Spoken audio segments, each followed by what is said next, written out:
Linawin na po natin ang magiging bagong panuntunan tungkol sa truck ban ng Maynila at may live report ang ating kasamang si Rhea Santos. Rhea.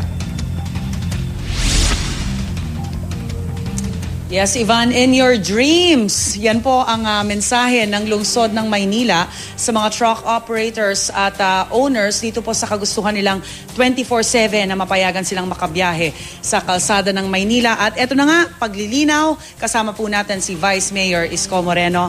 Magandang umaga po, Vice. Good morning sa inyo at sa studio at sa lahat po na nanonood niyo. Alright, nagkaroon ng development kahapon nagkaroon ng pagpupulong at sinabing free-flowing ang mangyayaring daloy at pagbiyahe ng mga truck. Ano ho bang ibig sabihin talaga noon? Free-flowing yung sinabi ni Pangulo but within the ordinance. Yung ordinansa namin na 10 to 3. Ngayon, dala ng mga pakiusap pa at pakisuyo ng ilan, pinayagan ni Pangulo na dagdagan ng 2 oras, kaya na rin nagkasundo pati na yung mga truckers na sila'y bumiyahe na. Kaya po pansamantala, susubukan ng 3 araw hanggang 2 linggo yung additional 2 hours. But for the meantime, they have to follow the ordinance.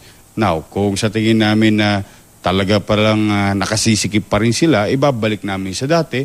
At kung di naman, pwede namin dagdagan pa ulit yung biyahe nila. At pati yung mga kalyeng pwede nilang daanan. So depende sa assessment within 2 weeks, 10 a.m. to 5 p.m. po. Opo, pero wag po nilang kaliligtaan na ang batas po ay 10 to 3. Yes. Yun po. At yung kanilang 2 oras ay pribilehiyo lang po yun. Nang sa ganoon ay malaman natin talaga at masuma kung anong traffic na idudulot nitong additional na 2 oras. Alright, yung kahilingan nilang 24/7, sabi nyo nga, galing po ako kanina sa port area at sinabi nila kapag hindi mapagbigyan talaga yung talagang kanilang kahilingan na 24/7, balik tigil operasyon sila. Mangarap na lang sila, maghanap sila ng kausap. Hindi po pwede yun. Yun nga lang 2 oras namin hiningi sa kanila, laki na ng kaluwagan sa lungsod ng Maynila. Gagawin pa nilang 24/7. Siguro nang iinsulto na ho sila ng kaalaman ng mga taga-lungsod. Palibasa, siguro wala sila talagang malasakit sa mga kababayan namin. Remember, Rhea, we are mandated. Kami po ay may obligasyon sa aming mga kababayan sa lungsod ng Maynila. At yung obligasyon na yan ay mabigyan namin sila ng maayos o kumbinyente at komportableng pamayanan. Kaya po yan ay gagawin po namin ni Pangulong Mayor Erap. Kaya po wag na nilang isipin pa yung 24/7 na mangyari. Ang isipin po nila kung paano nila pakikilusin ang PPA na ilipat na yung mga shipping lines papuntang Batangas. So yun po ang puntahan nila. Yun po para po to address the Cavite, Laguna, Quezon, Batangas Economic Zone. Doon po sila. Yun po ang isipin nila. Huwag na po sila magbalak. Dito po pinapayagan pa namin sila pa konti-konti. Pero huwag na po silang mag-aabuso. At saka po kami naman ay nakikisuyot na nagpapakababang loob. Huwag naman po kayo nananakot lagi. Alright, ito bang naging tigil operasyon ng mga nakaraang araw? Anong naging impact nito sa Maynila? Nako, in jubilation no kami. Nako, tuwan-tuwa po mga kababayan namin sa lungsod. Meron nung nagkukwento, makikita nyo sa mga Twitter, social media nila, na yung pong meron nung isa, 18 minutes lang daw na nakabiyahe siya from Escolta to Quezon City. Meron naman isa, yung lagi siya pupunta sa Maddox. It will take daw an hour or more. It took only 20 minutes. But in terms of kita, negosyo, may impact. Wala pa talaga kayong pakinabang sa Ports Authority? Wala ho, kahit 5. Wala ho nahihita ang mga kababayan naming mga tagalungsod dyan sa pier. At ang nahihita po namin dyan ay perwisyo at sakit ng ulo. At yung balandra nila dito, balandra ron. At ilan na po ang napatay nila ng mga truck driver na yan sa may kanto ng Rahabago at saka Wanluna. Alright. May senior citizen pa sila nasa gasaan. Ilan pa madidisgrasya nila mga kababayan namin. Yun po nakita namin. Pero sa kita, wala po. Kaya kung mawala sila sa amin, okay lang. Okay.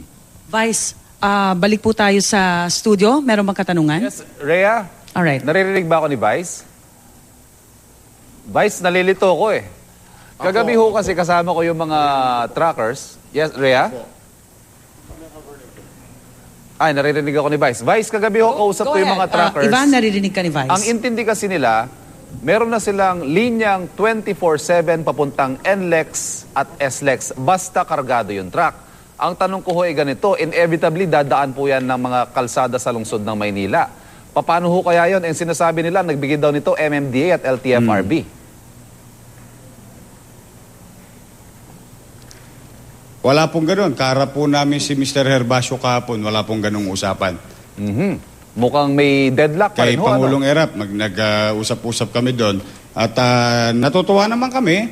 At ang sabi nga namin kay Mr. Herbacio, siguro kayo matino kausap, pero yung mga driver po ninyo, kailangan nyo rin supilin.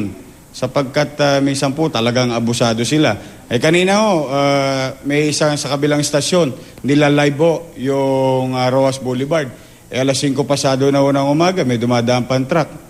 Sabi ko nga, kaya ba nilang kontrolin yung mga miyembro nila?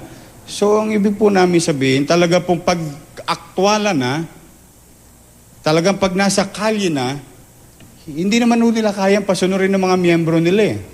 Kaya po sana, yung napagkasunduan kahapon na binili ni Pangulong Mayor, yun ang sundin nila. Alright, Ivan, madagdag ko lang, Vice, no?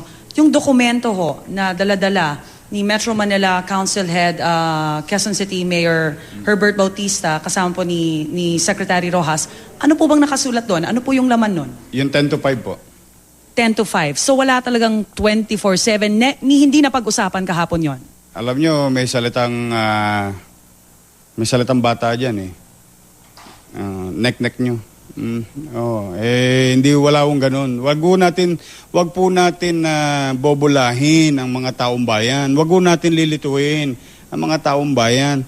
Wag na ho tayo gagawa ng mga kuskus balungos. Bakit po ba hindi na lang natin tapatin at harapin na ang katayuan talaga ay malala? Kaya po dapat bawat isa ay makiisa. Dapat po bawat isa may konting sakripisyo. Katulad po sa lungsod ng Maynila, kami po handa po kami magsakripisyo ng 3 taon. Sapagkat pagduduktungin po ang NLEX at SouthLEX ng Skyway. At 3/4 of that, yung haba nun, papasok sa Maynila. Okay. Pero kami handa po kami. Bakit po? Dahil po pakikinabangan ng mga kababayan namin sa lungsod ng Maynila for 50 years yung pagtitiis natin ngayon. At hindi lang ho ng Maynila, pati ng Metro Manila, pati taga Northern Luzon at Southern Luzon. So, yung ngayon, kailangan magkaisa ho tayo. Wag po yung pansarili lang naman ang iniisip nila. We should think also the way like President Mayor think that yung makabubuti sa higit na nakararami. Alright, any more questions from the studio? Okay na. Yes, Rhea, okay na. Apparently, kailangan pa rin mag-usap ng magkabilang panig dahil mukhang hindi pa tapos yung deadlock, ano, Rhea? Hindi po. Tapos na po. As far as the City of Manila is concerned, tapos na po ang usapan. At kami naman, kinikilala namin si Mr. Herbacio na siguro naman may isang salita siya. The way we agreed yesterday that they're going to follow first the way President Mayor Erap Estrada requested them and directed them and now implementing the policy sa City of Manila. At sana naman, itong PPA, bilis-bilisan naman nila kumilos. Wag naman po na, para bang tingnan po ninyo sa balita ngayon, sino ho ba nag-uusap lang? Yung pong truck callers lang at saka City of Manila. Mabuti pa ho si Secretary Babe Singson Hindi naman yun niya trabaho yan siya ho tumutulong, siya ho nakikiisa, siya ho talagang gumagawa ng mga plano. Yung ahensya ng gobyerno para sa pier, para bang hindi namin napagkikita. Okay. Kaya sana naman po, once and for all, ito po buong kababaang loob, once and for all, magkaisa naman ho tayo mga Pilipino. Wag lang po yung sarili natin ng iisipin natin. Isipin din natin yung mga kababayan natin, yung mga kapitbahay natin.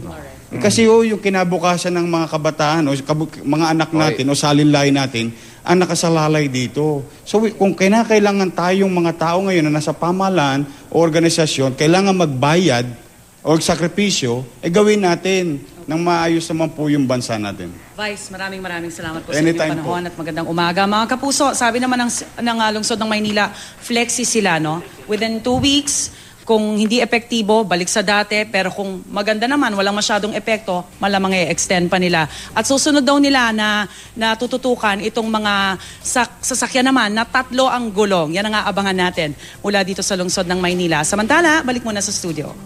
Salamat, Rhea Santos.